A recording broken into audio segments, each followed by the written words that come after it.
El análisis financiero, como su nombre lo sugiere, es el diagnóstico de la posición financiera de la compañía. Es básicamente lo que se analiza en este ítem. Diagnóstico de la posición financiera de la compañía. Antes de comenzar a revisar las técnicas de análisis financiero, es importante dejar presente que se requieren ciertas condiciones para poder realizar el análisis financiero. En primer lugar, disponibilidad de información.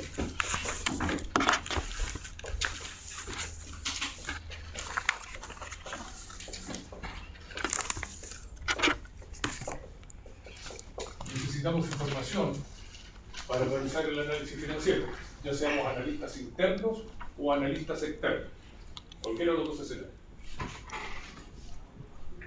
¿Qué característica tiene que tener esta información que nos entregue la empresa? Tres condiciones: confiable,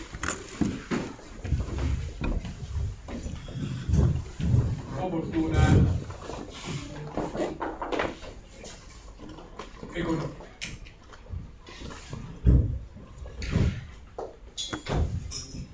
Esa es la característica fundamental de la información que la compañía debe generar. Información confiable, información oportuna, información económica. Yo voy a explicar cada una, cómo entendemos cada uno de esos conceptos. Ahora, ¿de dónde viene la información que la compañía entrega para efectos de hacer el análisis financiero? De los estados finales de la contabilidad.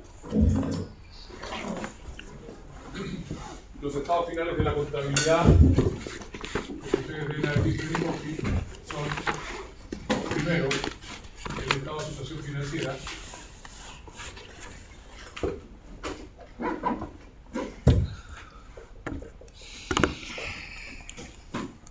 y en segundo lugar el estado de resultados.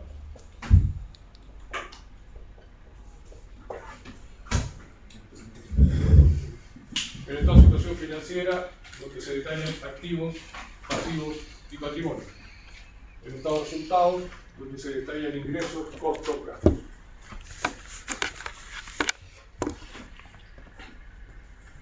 Esos dos reportes son genéricos. Cualquier compañía los entrega.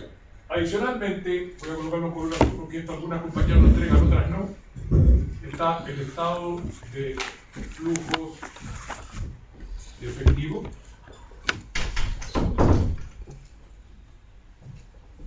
el estado de cambios en la posición financiera y finalmente los reportes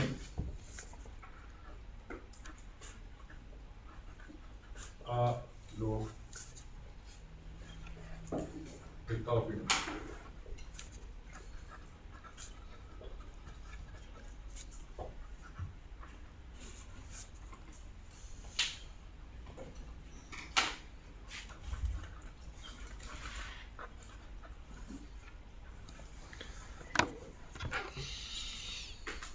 ¿Por qué hago una diferencia?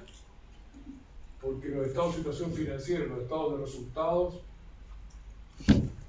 son generados por cualquier tipo de compañía. Empresas abiertas, empresas cerradas, sociedades anónimas, sociedades de personas.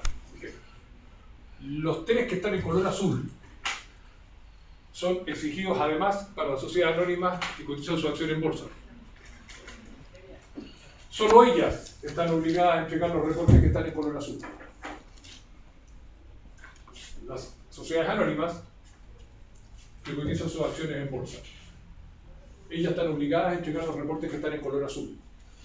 Las sociedades que no cotizan en bolsa no están obligadas a generar esos reportes. Ahora, esos reportes, bueno, lo que tiene el estado de situación financiera, lo que tiene el estado de resultados, ustedes lo conocen. El estado de flujo de efectivo es un reporte interesante porque nos presenta la capacidad que la empresa tuvo de generar efectivo en el periodo. Lo que vimos en la primera clase, entradas versus salidas. Una cosa es la generación de utilidades, otra cosa es la generación de efectivo. Y el estado del flujo de efectivo justamente nos muestra la capacidad que tiene una empresa de generar efectivo en un periodo. El estado de cambio de la posición financiera, que lo vamos a ver en el curso, lo vamos a ver como una técnica de análisis financiero. El estado de cambio de la posición financiera, creo que nos muestra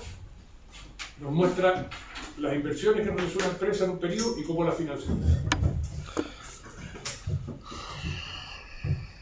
Ese es el reporte que está asociado al estado de cambio de la posición financiera.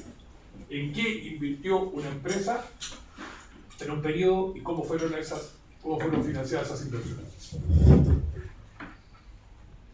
Y los reportes o anexos a los estados financieros lo que nos muestran es los criterios que la empresa utilizó para contabilizar. Por ejemplo, acá se detallan los reportes de los estados financieros, cuál es el método de depreciación que la empresa usó. Acelerado, desacelerado, lineal, unidad de reducción. ¿Cuáles fueron los métodos que usó para valorizar activos? Valorizar inventario, LIFO, FIFO. Esos detalles aparecen en los reportes de los estados financieros. Nos muestran un poco cómo se construyó la información contable, cómo se hicieron los registros contables de la compañía. Entonces, si nosotros estamos analizando una sociedad de responsabilidad limitada, una sociedad anónima cerrada, con suerte vamos a tener los dos primeros. Si analizamos una sociedad anónima que cotiza en bolsa, van a tener estos 5 reportes. Por lo tanto, es bastante más completo poder analizar una compañía que cotiza en bolsa. Ahora, independientemente de esto, primero, ¿qué características tiene que tener esta información? Información que sea confiable. Eso significa que la información sea verídica. En otras palabras, que la información contable refleje que los hechos económicos que realmente ocurrieron en la empresa.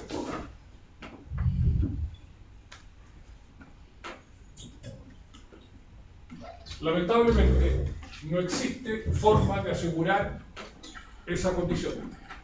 Nadie nos puede asegurar que la información que estamos recibiendo es 100% confiable.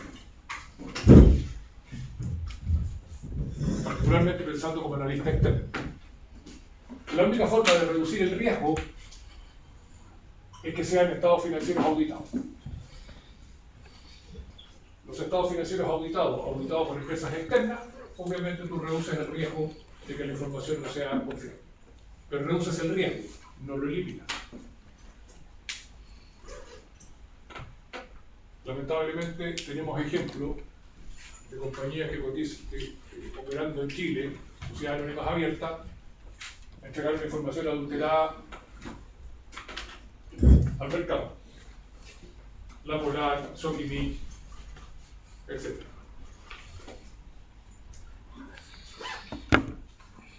En segundo lugar, que la información sea oportuna significa que sea lo más actualizada posible.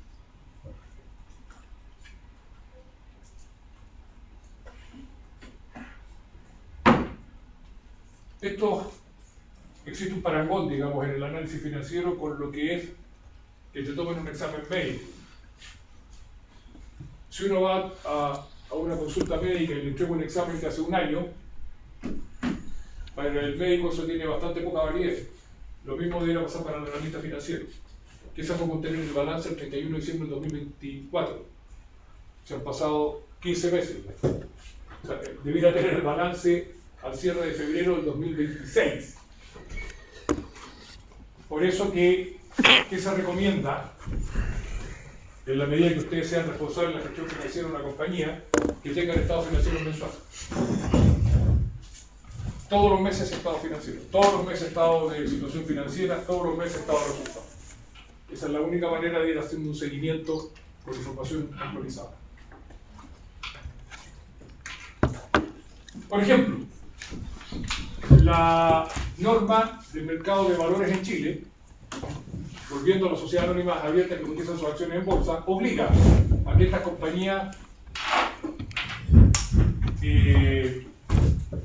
publiquen sus estados financieros con los 5 componentes que están acá en forma trimestral. Marzo, junio, septiembre y diciembre de cada mes. Donde los primeros 3 meses, los primeros 3 reportes son trimestrales, el de diciembre es trimestral y además refleja el año completo.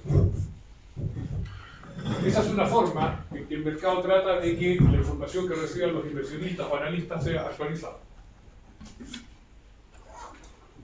Eso es norma exigida por la Comisión para el Mercado Financiero, el ente regulador del mercado de valores en Chile. Finalmente, la última dimensión que tiene que tener la información es que sea económica. ¿Qué significa que sea económica? Que el beneficio que genere usar la información supere el costo de obtenerla. Repito, que la información sea económica involucra que el beneficio del uso de la información supera el costo de obtener la información.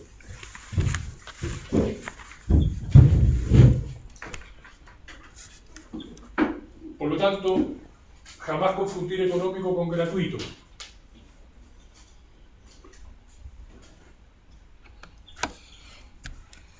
Y créanme que vale la pena, y que no es fácil convencer a los empresarios, particularmente a las empresas pymes, que vale la pena tener estado financiero mensual, porque tienen un costo.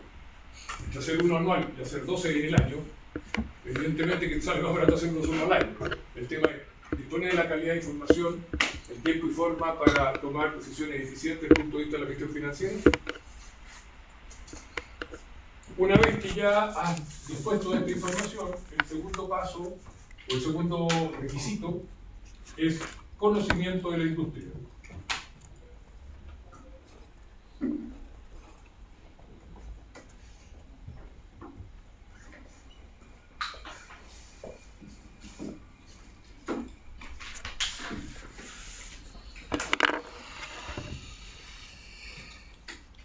El analista financiero tiene que saber cuál es la característica, el comportamiento que tiene la industria en la cual se inserta la empresa que está evaluando.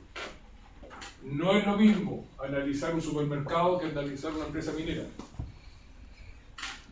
No es lo mismo analizar una empresa de generación de energía que de transmisión de energía o que de distribución de energía.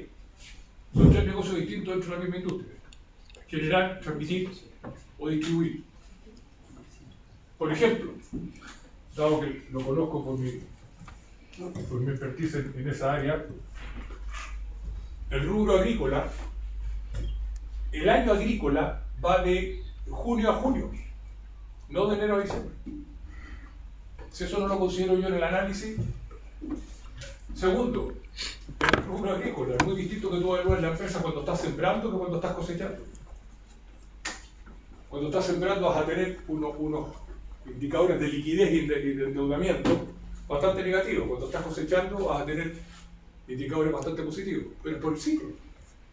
Hay compañías que son mucho más estables. Una empresa de distribución eléctrica es relativamente estable. Entonces, esos son temas que uno tiene que considerar y por lo tanto es importante que el analista conozca la industria, el rubro en el cual la empresa está operando. El mejor ejemplo de esto es que cuando ustedes piden informes a una corredora de bolsa, por ejemplo, si son clientes de alguna corredora de bolsa y esta corredora de bolsa les manda informes sobre determinada, sugieren invertir en determinada empresa o desinvertir en otra, los analistas son sectoriales. Entonces, en su reporte le hay analistas del sector utility, analistas del sector generación de energía, analistas del sector distribución de energía, analistas del sector financiero, etc., especializados por rubro. Lo que demuestra un poco lo que estoy poniendo acá. Tercer aspecto es considerar la metodología contable.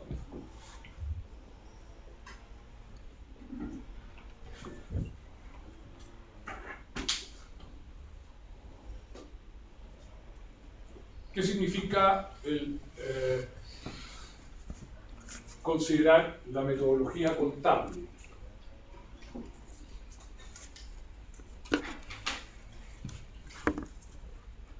Yo estoy comparando una compañía A con una compañía B. que siempre se tienen que comparar compañías del mismo rubro. O sea, una comparar compañías de distintos rubros, eso no tiene ningún sentido. Y la compañía A deprecia aceleradamente sus activos fijos, la compañía B deprecia desaceleradamente sus activos fijos. ¿Eso va a tener impacto en las conclusiones que yo tomo al hacer las comparaciones? Claro que va a tener impacto. Por lo tanto, ¿a qué se refiere este punto? A que tengo que homologar los sistemas de registro contable. Tengo que tomar en consideración cómo contabiliza uno, cómo contabiliza el otro, al hacer el análisis financiero. Otro ejemplo, la compañía A valoriza sus inventarios por FIFO, la compañía B lo valoriza por promedio. Eso va a impactar. Eso va a impactar en el análisis. Otro ejemplo, la compañía A revaloriza sus activos por el criterio de costo histórico, la compañía B revaloriza sus activos por valor razonable. Listo. Los dos son aceptados por la norma internacional de contabilidad, por lo tanto tengo que tomar eso en consideración al hacer el análisis comparativo. No se contabiliza de una misma forma, ese es el punto. Por lo tanto, eso hay que tomarlo en consideración cuando comparamos. ¿De dónde sacamos esa información? De los reportes a los estados financieros. Ahí sale más. Finalmente, y última condición, es la obligatoriedad de realizar comparaciones. El análisis financiero o en el análisis financiero es indispensable comparar. Que tienes que comparar. Y la comparación se debe realizar en dos dimensiones. En series de tiempo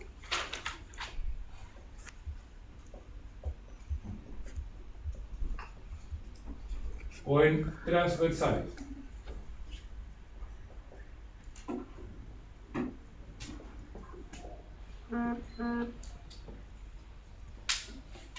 ¿Qué significa que nos comparemos en primer término en series de tiempo?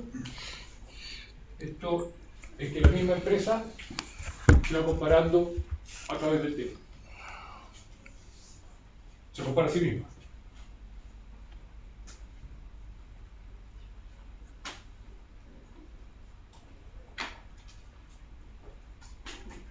Por ejemplo, si estamos evaluando la liquidez, significa que yo me voy comparando, no sé, pues entre el año 2020 y el 2025.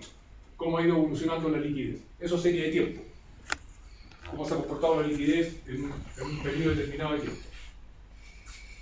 ¿Y qué es lo que significa transversales?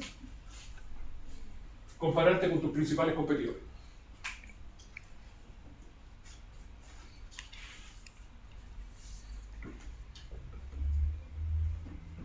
Ambos son indispensables. Tengo que ver cómo he evolucionado como compañía en el atributo que estoy, o la variable que estoy analizando a través del tiempo, y qué tal lo están haciendo mis competidores. Yo puedo ir, por ejemplo, a través del tiempo subiendo la liquidez, y resulta que mis competidores a través del tiempo la vienen bajando. Está claro que alguien lo está haciendo bien y alguien no lo está haciendo bien. El tema es que tengo que entender por qué. Bueno, esas son las 4 condiciones que se tienen que establecer para realizar análisis financiero. Vamos a la primera técnica de análisis financiero. Análisis de ratios.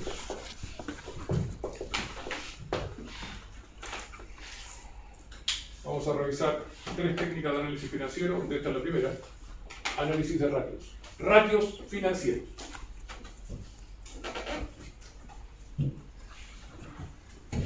¿Qué son los ratios en sí? Son cocientes, son razones. Son cocientes o son razones entre cuentas contables. Cocientes o razones entre cuentas contables. Y estos ratios se utilizan para medir 5 conceptos, que son los conceptos necesarios para hacer el diagnóstico financiero. Liquidez, endeudamiento,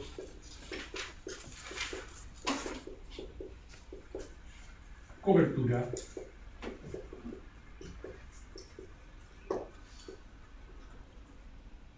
rotación o eficiencia y rentabilidad.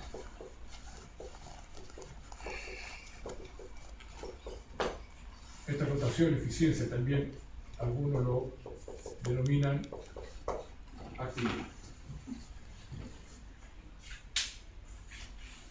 Esos son los 5 componentes o conceptos, mejor dicho, que se miden en el análisis de ratios.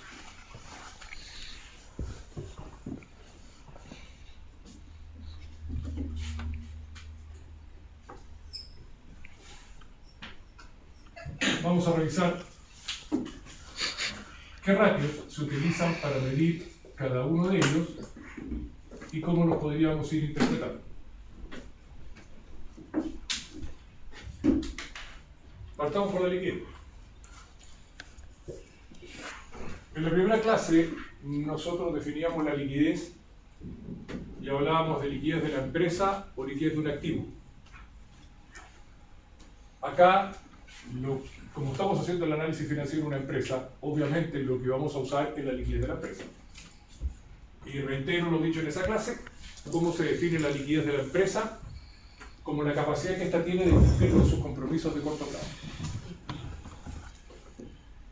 Así definíamos, seguimos definiendo la liquidez de la compañía, la capacidad que la empresa tiene de cumplir con sus compromisos de corto plazo, la capacidad que la empresa tiene de pagar sus pasivos de corto plazo.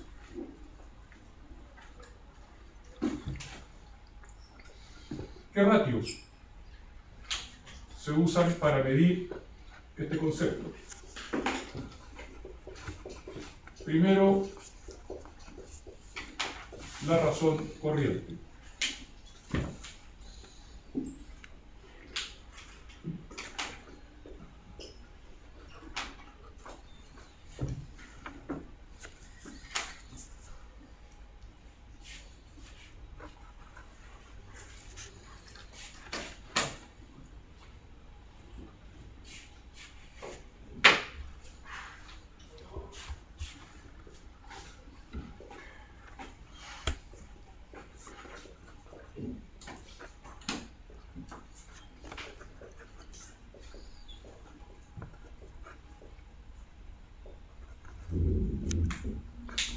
Y se formula de esta manera.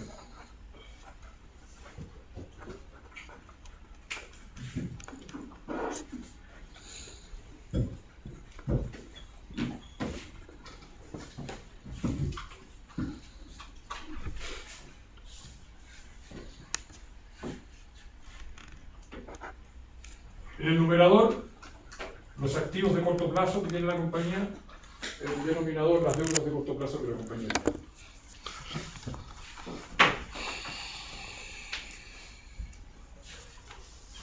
Entonces, si nosotros, por ejemplo, como empresa, tenemos una razón corriente de 1.5, ¿cómo lo podríamos interpretar?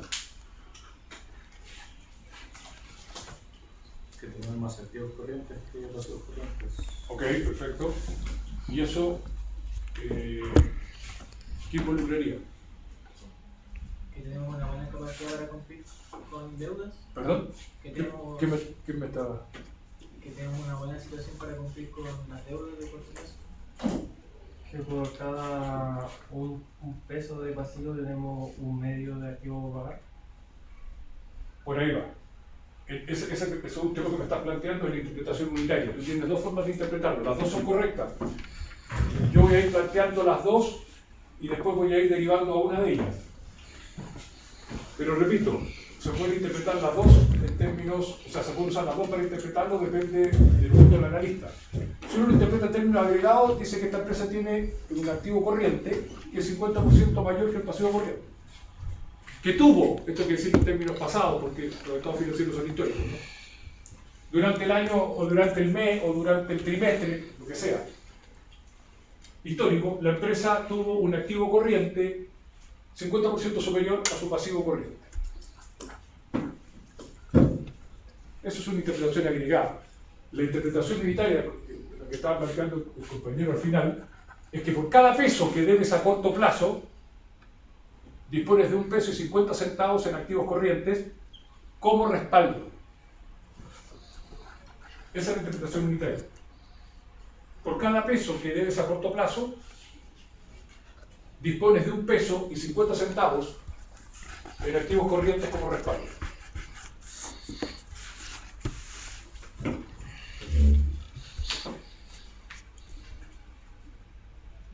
Cualquiera de las dos interpretaciones es válida. El tema es con cuál se siente más cómodo. Yo en lo personal he trabajado siempre con interpretación unitaria. Me acomoda más, la encuentro más potente para efectos de tomar decisiones sobre ese dato. Ahora, ¿por qué hablamos de que en el caso de la interpretación unitaria, por cada peso que la empresa deba a corto plazo, dispone de 1 peso y 50 centavos en activos corrientes como respaldo? Porque los pasivos corrientes, muchachos, en particular, y las deudas en general, no se pagan vendiendo activos. Se pagan con los flujos monetarios que los activos generan. Porque si no, si nosotros usamos el criterio de que vamos a vender activos para pagar pasivos, van a liquidar la empresa.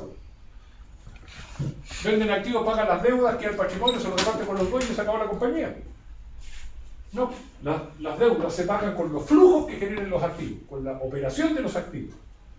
Por lo tanto, esto es solo respaldo. Obviamente que lo ideal es que nuestra razón corriente sea mayor o igual a 1. O sea, que tengamos un activo corriente mayor que un pasivo corriente, porque tenemos respaldo suficiente para cubrir nuestras deudas de corto plazo.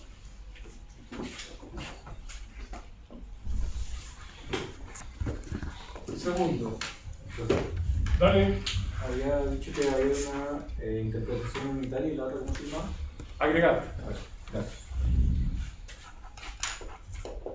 Yo de aquí en adelante les aconsejo que vayan quedándose con una.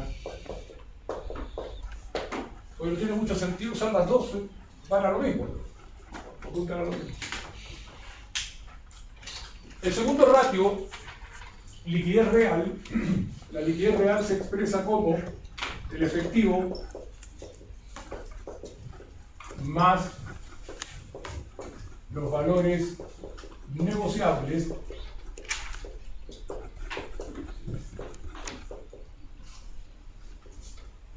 sobre el pasivo corriente.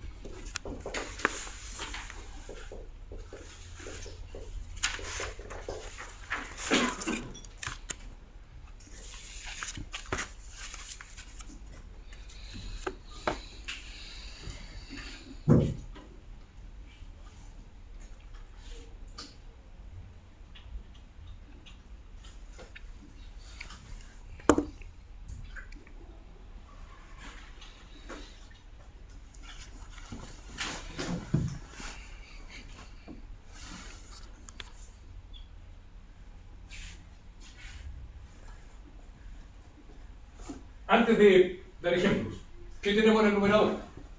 Una parte de los activos corrientes, no los activos corrientes totales. ¿Y qué parte de los activos corrientes? Los activos corrientes más líquidos. Tenemos el efectivo, que lo podemos encontrar en caja, banco, y los valores negociables. Este concepto lo vamos a repetir en más de alguna oportunidad en el desarrollo del curso, pero en general los valores negociables, ¿qué son? Alternativas que la empresa tiene de inversión a corto plazo en activos financieros, en el mercado capital. O sea, alternativas donde la empresa puede manejar su sobrante de efectivo. ¿Se les ocurre un ejemplo? Si a ustedes les sobra dinero y no lo quieren gastar, lo quieren ahorrar a corto plazo, ¿qué instrumentos tienen? Depósito a plazo. Depósito a plazo bancario es uno, fondos mutuos es otro. Eso es lo más común como valores negociables. Depósitos a plazo, fondos mutuos. Por lo tanto, ¿qué tenemos en el numerador? Los activos corrientes más líquidos. Entonces, supongamos que esta misma empresa que tiene una razón corriente de 1,5 tiene una liquidez real de 0.4.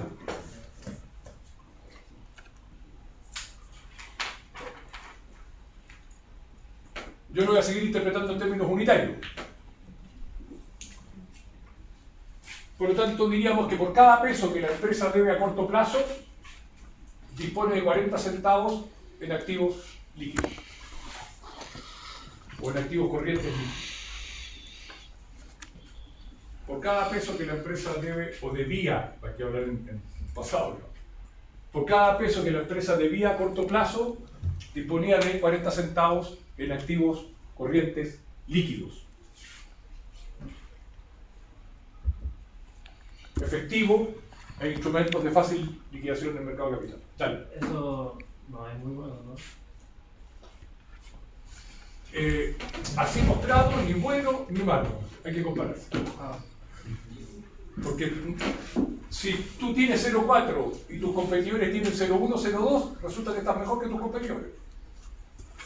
Pero si tú tienes 0,4 y tu competidor tiene 0,8 o 1, ellos tienen más capacidad de liquidez que tú. Es relativo. Ahora, hay un tema teórico aquí que lo vamos a revisar a continuación. O sea, ¿cómo conviene que sea la liquidez real si uno lo mira desde el estricto y exclusivo punto de la liquidez? Obvio, ojalá la liquidez real sea mayor que o igual que 1. Ahora, díganme quién debe 100 millones a corto plazo en pasivo corriente y tiene 100 millones en la caja. O más de 100 millones en la caja. Claro. O sea, es una liquidez totalmente excesiva, pero como aquí lo que estamos planteando es capacidad de pago a corto plazo, ojalá se dé eso. Lo que pasa es que después entramos en un trade-off, que si tengo demasiado dinero en caja, tengo recursos ociosos. Ahora, fíjense que interesante hacer esta comparación. Si yo tomo la razón corriente y le resto la liquidez real, en este ejemplo, 1,8 menos 0,4. 1,8 era, ¿no? No, 1,5. Hago esa resta. 1,1. ¿Qué representa el 1,1?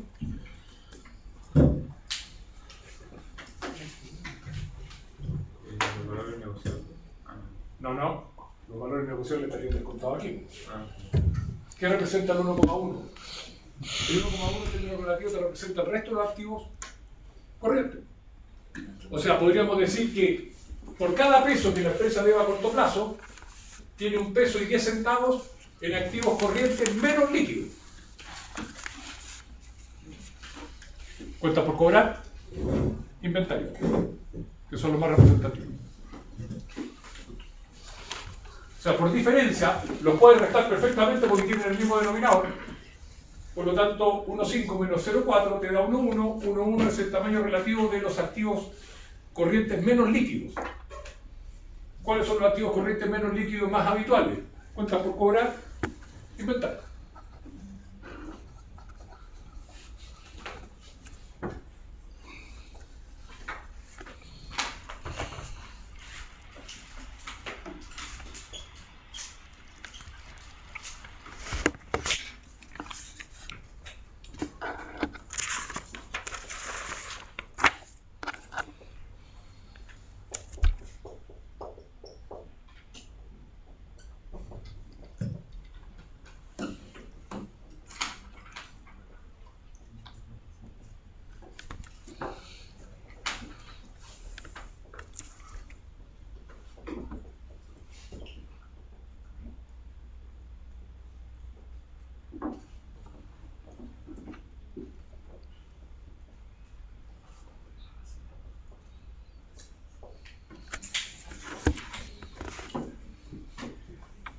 Lo coloqué esto en color azul y ya voy a explicar por qué.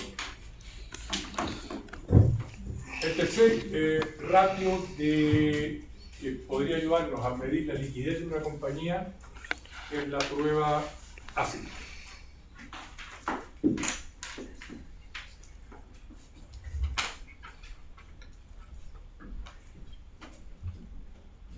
¿Cómo se calcula la prueba ácida? Total de activo corriente menos inventarios, activo por pasivo corriente. O sea, a los activos corrientes le quitamos los inventarios.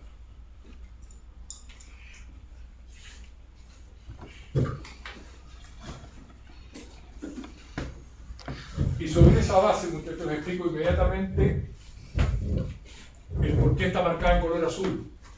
Porque esta es un ratio de uso específico, no de uso genérico.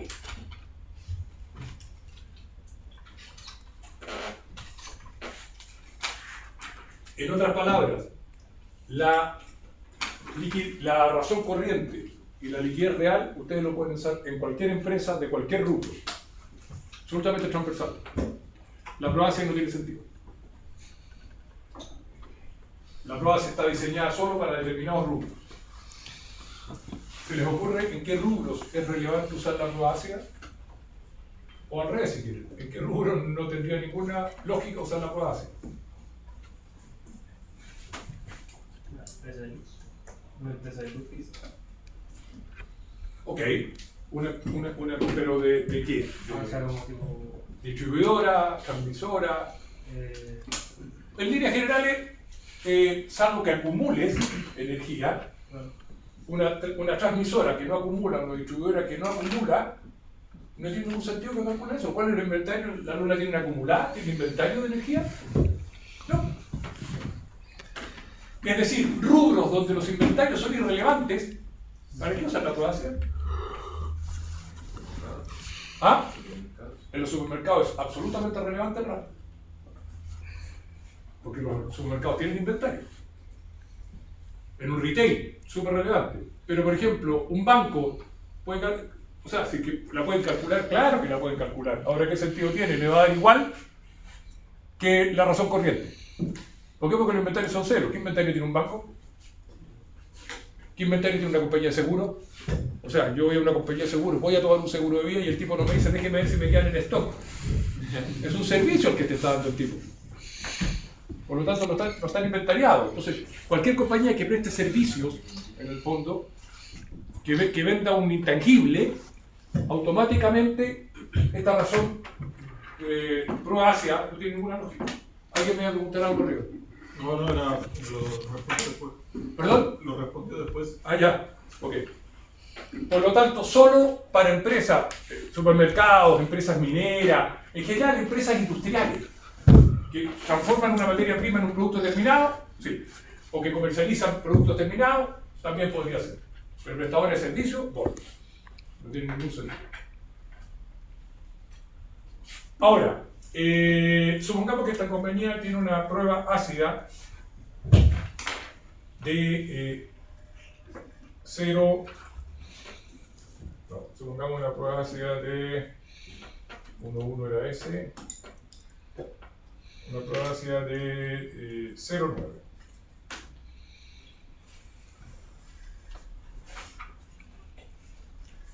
Obviamente tenemos que suponer que esta compañía tiene inventario, si no, ¿para qué calculamos la prueba ácida? Ok, ¿cómo interpretaríamos una prueba ácida de 0,9? Con el análisis unitario, diríamos por cada peso que la empresa deba a corto plazo, dispone de 90 centavos en activos corrientes como respaldo, sin considerar el inventario. O sea, prácticamente es la misma interpretación que la razón corriente, solo que al final le agrego que descuento los inventarios. Entonces, repito, por cada peso que debemos a corto plazo, que debíamos a corto plazo, la empresa disponía de 90 centavos en activos corrientes como respaldo, pero sin considerar sus inventarios.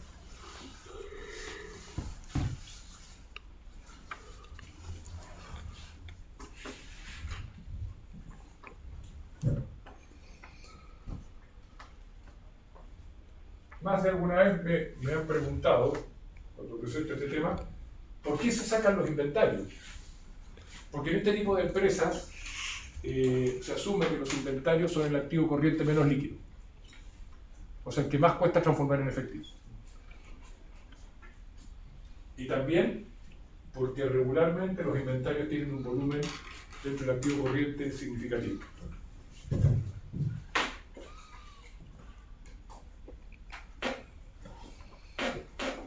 Fíjense que si nosotros calculamos esta prueba ácida, podríamos tomar, igual que en el análisis anterior de liquidez real con razón corriente, tomar la razón corriente y restarle la prueba ácida.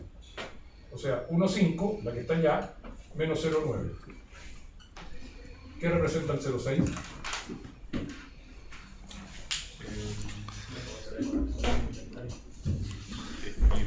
O sea, más que la capacidad de pago, porque no está solo el efectivo ahí, te demuestra que por cada peso que la empresa deba a corto plazo, tiene 60 centavos en activos corrientes sin considerar los inventarios. O sea, si el 0,6 es el resto de los activos corrientes. Y como tú sabes que la liquidez real fue 0,4, o sea, de ese 0,6, 0,4 está en activos corrientes líquidos, efectivo de valores negociables. ¿Cuánto tienes en cuentas por cobrar? 0,2. O sea, haciendo las comparaciones, sin mirar el estado de situación financiera, tú puedes decir la proporción. Tanto está en liquidez, tanto está en inventario, tanto está en activos corrientes. Y ni me he mirado el estado de situación financiera, solamente interpretando los ratios. ¿Se entiende? Bueno, las empresas donde esta prueba ácida es significativa para el análisis de liquidez, que propone la teoría que la prueba ácida también sea mayor que 1, cosa que es súper poco probable.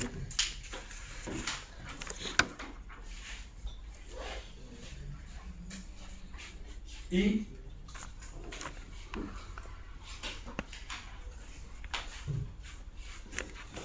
el último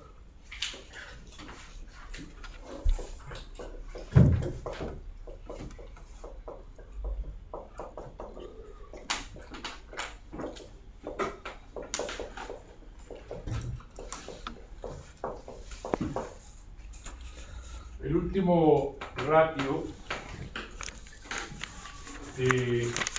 para medir la liquidez que vamos a analizar es el periodo de financiamiento.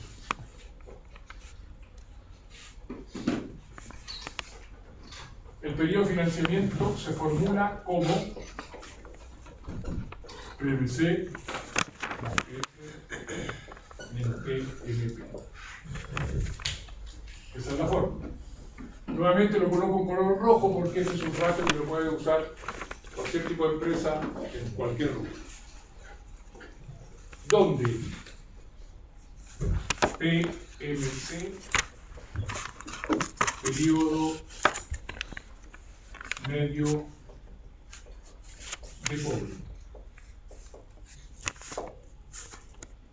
PMP, periodo medio de pago,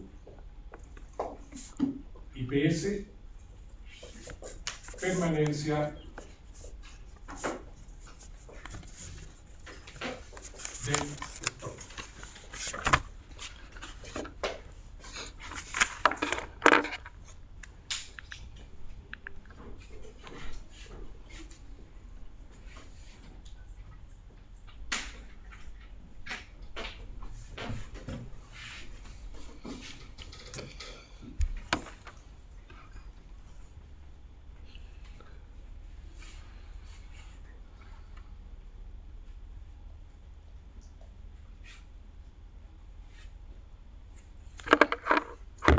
Periodo medio de cobro es el número de días que en promedio nos demoramos en cobrarle a los clientes. A eso denominamos periodo medio de cobro. Número de días que en promedio la empresa demora en cobrarle a los clientes.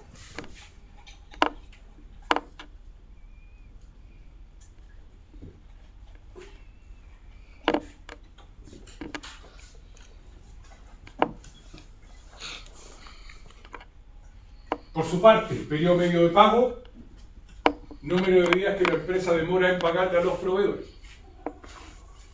Todo medido en número de días, no en unidades monetarias.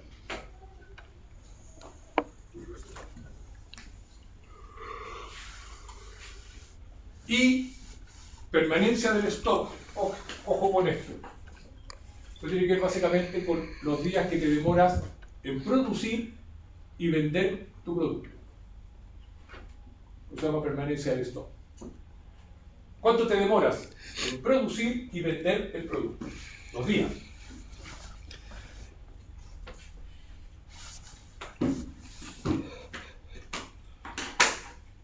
Naturalmente esto va a depender del rubro. Absolutamente del rubro. Una empresa distribuidora que compra y vende este producto, la permanencia de stock es el tiempo que demoró entre que compró el producto y lo vendió.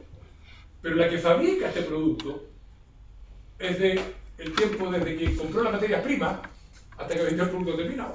O sea, hasta todo el proceso productivo está. Entonces, habitualmente la permanencia de stock en una empresa productiva es mucho mayor que en una empresa distribuidora.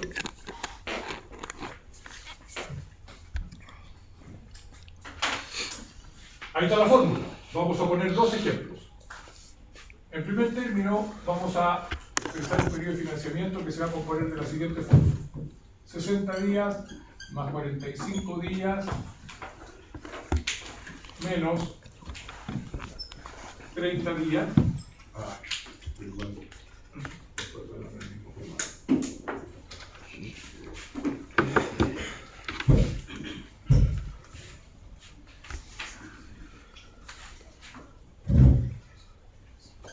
Y el periodo de financiamiento, la otra alternativa, 60 días más 45 días menos 120 días.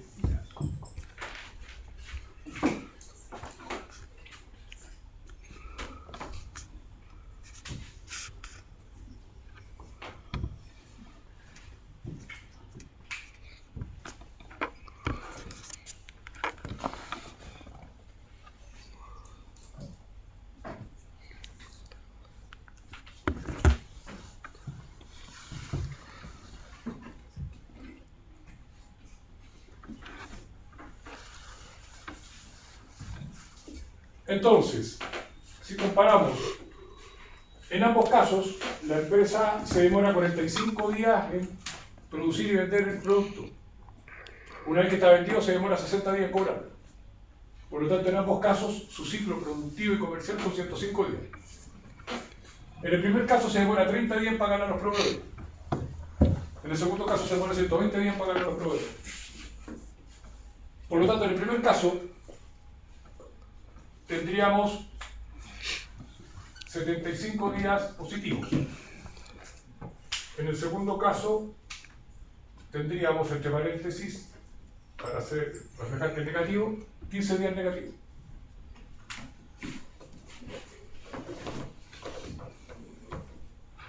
¿Qué ha cambiado entre lo que está expresado en color azul versus color rojo? Solamente el número de días que nos demoramos pagar a los proveedores. Entonces, en el primer caso tenemos un periodo de financiamiento positivo, en el segundo caso un periodo de financiamiento negativo. Ahora, ¿qué representan los 75 días en el primer caso?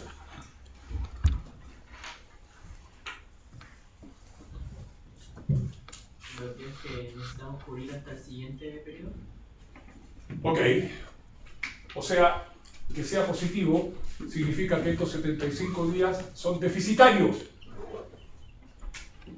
Son 75 días que vamos a tener que salir a financiar. Porque nos demoramos 45 días en producir y vender el producto, más 60 días en cobrar la venta. Son 105 días. Y le estamos pagando a los proveedores en 30 días. Por lo tanto, nos están faltando 75 días para cubrir el ciclo. Por ende, un periodo de financiamiento mayor que 0 días, que implica déficit. Déficit en día estoy hablando, no en unidad monetaria. O sea que vas a tener que salir a financiarlo. Tenemos un ciclo productivo y comercial deficitario. Hay 75 días que vamos a tener que salir a financiar. Deuda, patrimonio, una mezcla. O sea, pero hay que salir a financiar esos 75 días. En cambio, en el escenario que está en color rojo, tienes un periodo de financiamiento que es menor que 0 días, porque involucra superávit, y voy a explicar por qué. Porque al igual que en el caso en color azul, nos demoramos 45 días en producir y vender el producto, más 60 días en cobrar, 105, ¿no? Pero estamos pagando a los proveedores 120. Por lo tanto, nos sobran 15 días. ¿Qué significa eso? Que los proveedores están financiando nuestro ciclo productivo y comercial. No necesitamos financiamiento adicional. Los proveedores están financiando el sitio. Profe, pero ¿cómo sería un ejemplo de financiamiento por día? ¿De financiamiento por día? Sí. O sea, lo que después tú tienes que llevar esto es monetarizarlo. ¿Cuánto te significa en términos monetarios esos 60 días? ¿Cuánto te significa en términos monetarios esos 45 días? ¿Y cuánto significa en términos monetarios los 30 o 120 días? Volumen monetario. Esto solamente te muestra días. Lo tienes que después llevar a volumen monetario en un presupuesto efectivo. Claro, pero esos son días que en el fondo no entiendo bien, no son productivos. No. Son días que en el fondo tú dices, aquí me faltan 75 días de financiamiento. Porque si yo me demoro 45 días en producir y vender el producto y 60 días en cobrarlo, tengo un costo 5 días antes de recibir un peso. Y voy a pagar a 30 días. ¿Y de dónde saco la plata para pagar a 30 días? Si voy a recibir el peso 105 días después. Me faltan 75 días. Un peso, 10 pesos, $1.000.000, da lo mismo volumen. El tema es que te van a faltar, bueno, en realidad no es lo mismo el volumen porque es distinto ir a pedir $1.000.000 que ir a pedir 100.000 pesos. Pero el déficit, el número de días, te implica que en el fondo vas a tener que ir a pedir financiamiento. La cuantía lo tienes que determinar tú de acuerdo al tamaño de tu empresa. Y en el caso del color rojo, te van a sobrar días. Porque tus proveedores van a financiar tu ciclo productivo y comercial. Si uno lo mira desde el punto de vista exclusivo de la liquidez, obviamente, idealmente, el periodo de financiamiento tiene que ser menos que 0. O sea, ojalá mis proveedores financien mi ciclo, que yo tenga que salir a pedir plata por otras partes. Sin embargo, ojo, cuando tú tienes un periodo de financiamiento mayor que 0, o sea, tienes déficit, de repente las compañías buscan esto. ¿Por qué? Porque cuando tú le pagas a los proveedores a corto plazo o al contado, ¿qué logras con los proveedores? Descuento por pronto pago. Entonces puede que a la compañía le convenga más salir a pedirle plata al banco, pedir dinero prestado y pagarle a los proveedores al contado, porque el descuento de los proveedores es mayor que la tasa que te cobra el banco. Entonces, no es un error tener un periodo de financiamiento mayor que 0, porque puede estar buscando descuento de proveedores y por lo tanto reducir los costos de la compañía. ¿Está bien? El punto es, en el estricto rigor del financiamiento, es que eso te va a obligar a ir a buscar financiamiento adicional. Por lo tanto, desde el punto de vista de la liquidez, idealmente, periodo de financiamiento menor que 0. Si es mayor que 0, ojo, que hay que ir a buscar financiamiento, ya sea con otras fuentes de deuda, porque los proveedores son deuda, o utilidad retenida o aumento de capital, es decir, patrimonio. Y ahí están los 4 ratios que nos permiten medir la liquidez de una compañía, 3 de uso generalizado y 1 de uso más específico, que es la prueba. Vamos al segundo concepto que tenemos que medir a través del análisis de ratios, que es el endeudamiento.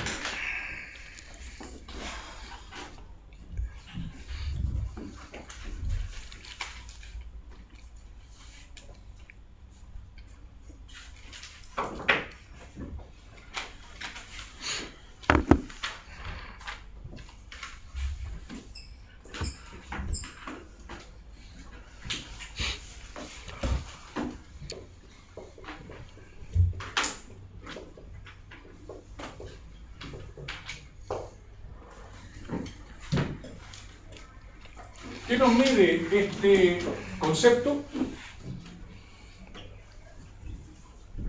¿Cómo la empresa decidió financiarse? ¿Cuál es la estrategia de financiamiento que siguió la compañía? O sea, esto nos mide las decisiones de financiamiento que vimos en la primera clase. Deuda, patrimonio, qué composición y por qué.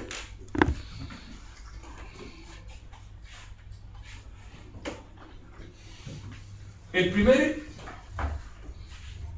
ratio que podríamos usar para medir el endeudamiento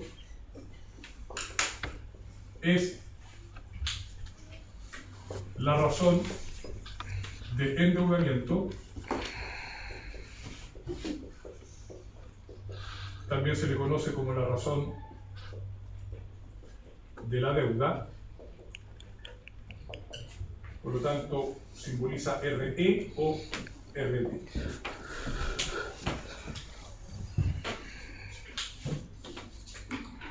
Razón de endeudamiento o razón de la deuda igual pasivo total sobre activo total.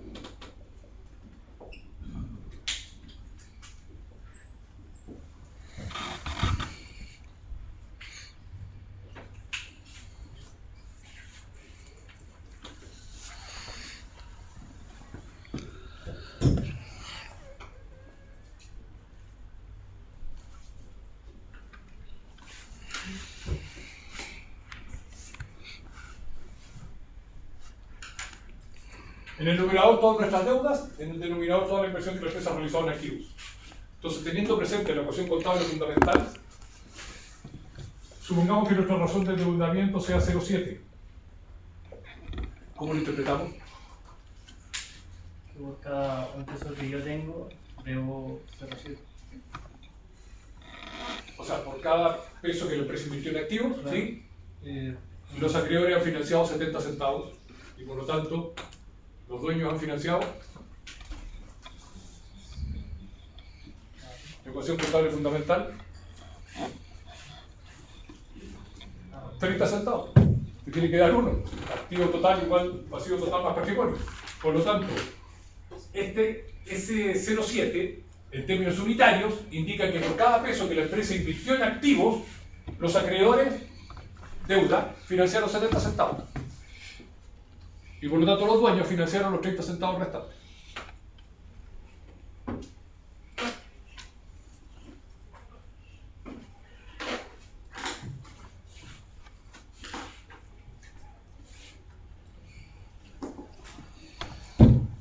En términos agregados, algunos analizan este indicador porcentualmente.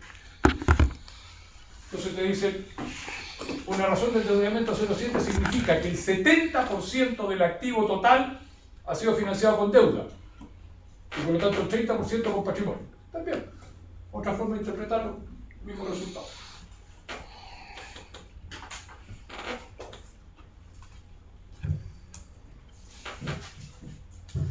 ¿Entre qué rangos se debe mover ese ratio? 6,1.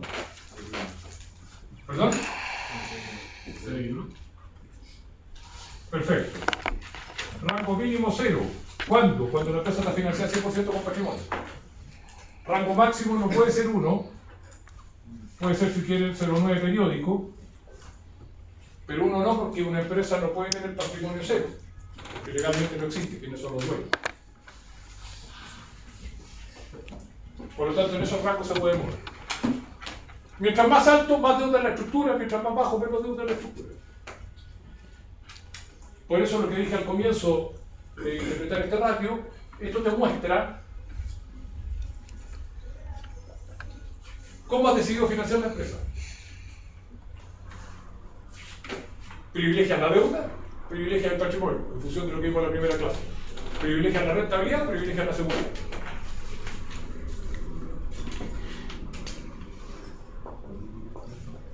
Complementando la razón de la deuda, o la razón de endeudamiento, está un segundo ratio que es la razón de la deuda corriente, o razón de la deuda de corto plazo.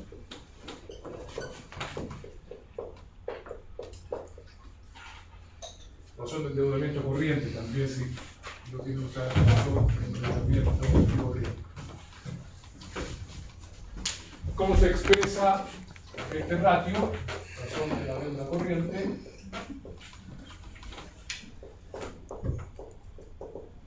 Pasivo corriente sobre pasivo total.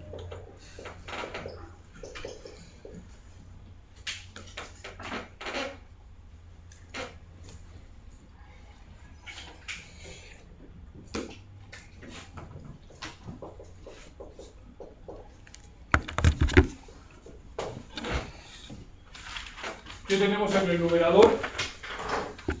La deuda de corto plazo. En el denominador, la deuda total.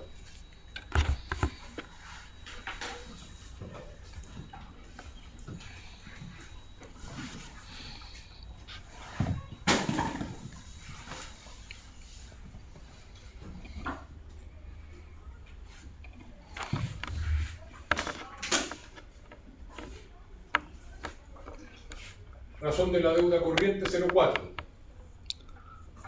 ¿Cómo lo interpretamos?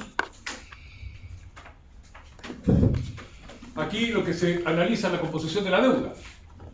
Por lo tanto, si la razón de la deuda corriente 0,4 significa que por cada peso que nosotros tenemos de deuda, 40 centavos es a corto plazo, corriente, y 60 centavos es a largo plazo, no corriente. O sea, este rato me sirve para identificar la composición de la deuda. ¿Cuánto es pasivo corriente, corto plazo? ¿Cuánto es pasivo no corriente, largo plazo?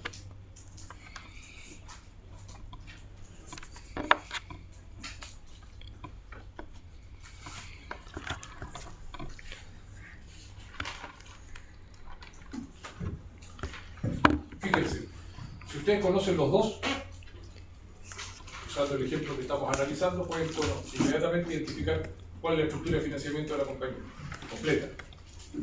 ¿Por qué? Estructura de financiamiento. La voy a sacar para el ejemplo que estamos desarrollando, ¿no? Si yo conozco estos dos indicadores, tengo clarita cuál es la estructura de financiamiento de esta compañía. Sabemos que 0,7 es la razón de la deuda general, ¿no? Si tú la multiplicas por 0,4, ¿qué vas a tener ahí? La proporción de pasivo corriente, ¿no? Si la razón de la deuda la multiplicas por 0,6, vas a tener el pasivo no corriente. Porque al ser 0,4 la razón de la deuda corriente, 0,6 no corriente. Más 0,3, que es patrimonio. Por lo tanto, en términos proporcionales, si lo quieren llevar a porcentajes, que es más fácil interpretarlo, 28% del financiamiento de esta empresa es pasivo corriente, 42% es pasivo no corriente, 30% es patrimonio. Al tiro. Solo interpretando los ratios.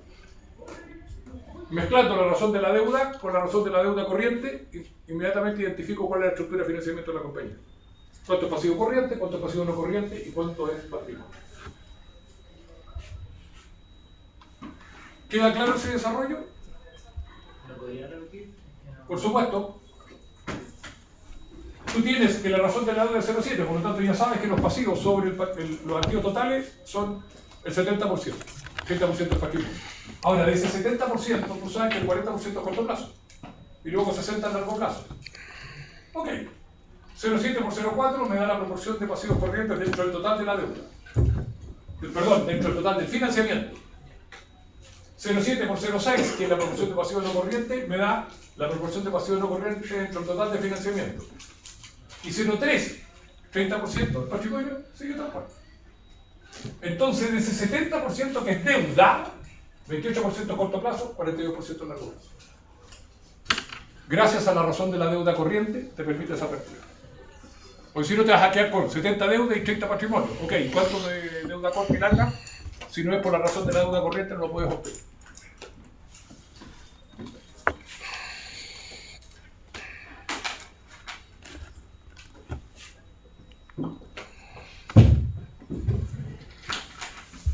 Último ratio para medir el endeudamiento.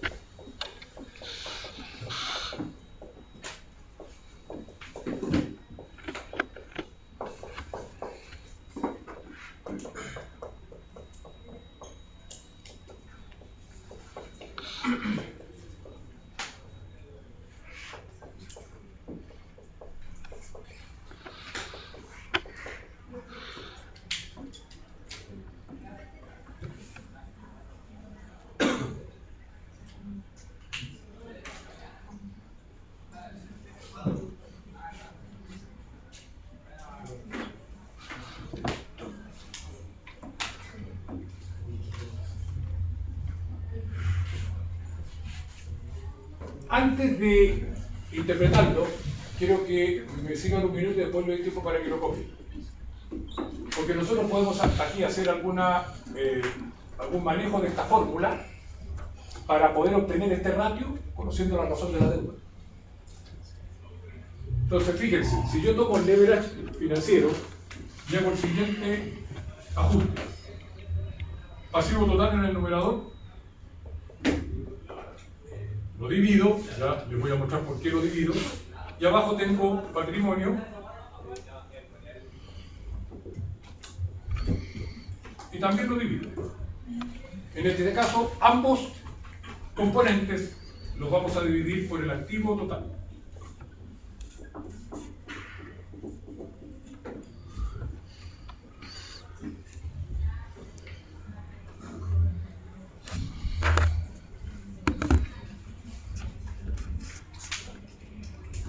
¿Qué nos queda en el numerador? Pasivo total sobre activo total, razón de la deuda, ¿no? ¿Y qué nos queda en el denominador? Perfecto, 1 menos la razón de la deuda. Listo. Así tienen una forma alternativa de calcular el leverage financiero a través de la razón de la deuda.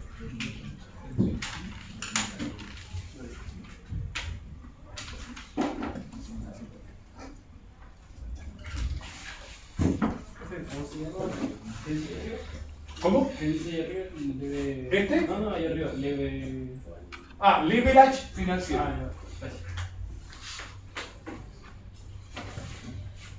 Si ustedes lo escuchan con el término de apalancamiento financiero, estamos hablando de lo mismo.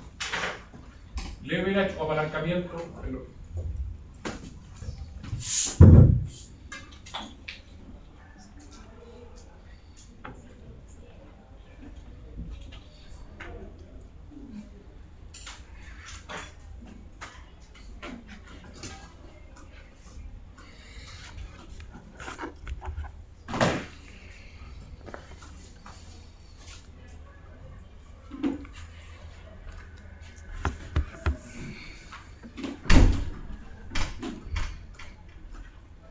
Ok, interpretémoslo y nos vamos al play. Leverage financiero. En este caso, ¿para qué voy a hacer cálculo de pasivo y patrimonio si tengo la razón de la deuda 0,7 dividido por 1 menos la razón de la deuda 0,3, ¿no? Por lo tanto, el leverage financiero es 2,3 periódico.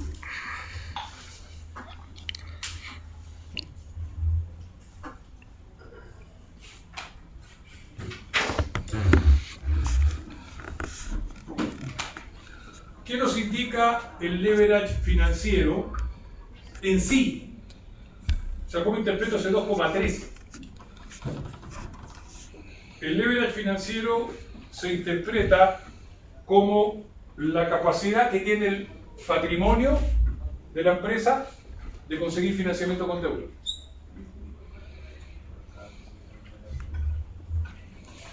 Repito, el leverage financiero se interpreta como la capacidad que tiene el patrimonio de conseguir financiamiento con deuda.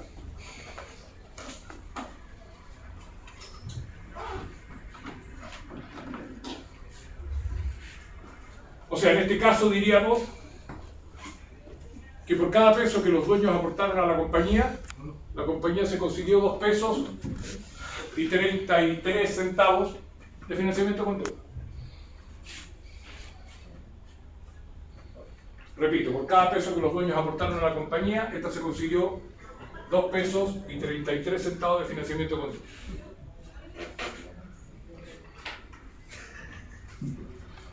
Finalmente, ¿qué es lo que aconsejo yo? B1 y B2 son sustitutos con B3. Es decir, el leverage financiero les va a decir lo mismo que la razón de la deuda. O sea, si usted dice 2,33, o sea, por cada peso de patrimonio me conseguí 2,33 pesos de deuda significa que el 70% de mis activos están financiados con deuda y el 30% con patrimonio. Por lo tanto, sugerencia, o usan B3 o usan B1 y B2. O excluyente. No tiene sentido calcular los tres. Si con los dos primeros ya tienen la composición, ¿para qué calculan B3? ¿Por qué se los comento? Porque alguno me podría decir, bueno, ¿y para qué lo presenta? Porque este no sé por qué, después yo trabajé como 25 años en el sistema financiero entre uno y otro, y todavía no comprendo por qué le encanta a los bancos usar el libro. Siento que es más complejo de interpretar. La razón de la deuda y la razón de la deuda corriente deja inmediatamente claro cómo está financiada la compañía. Entonces, si a alguien le gusta usar el libro financiero, perfecto, pero use ese. No lo mezcle con los otros. Porque este es absolutamente sustituto por la razón de la deuda. Completamente sustituto. O es uno o es el otro. Y esos son los ratios de endeudamiento. ¿Ok? Vamos al break y seguimos.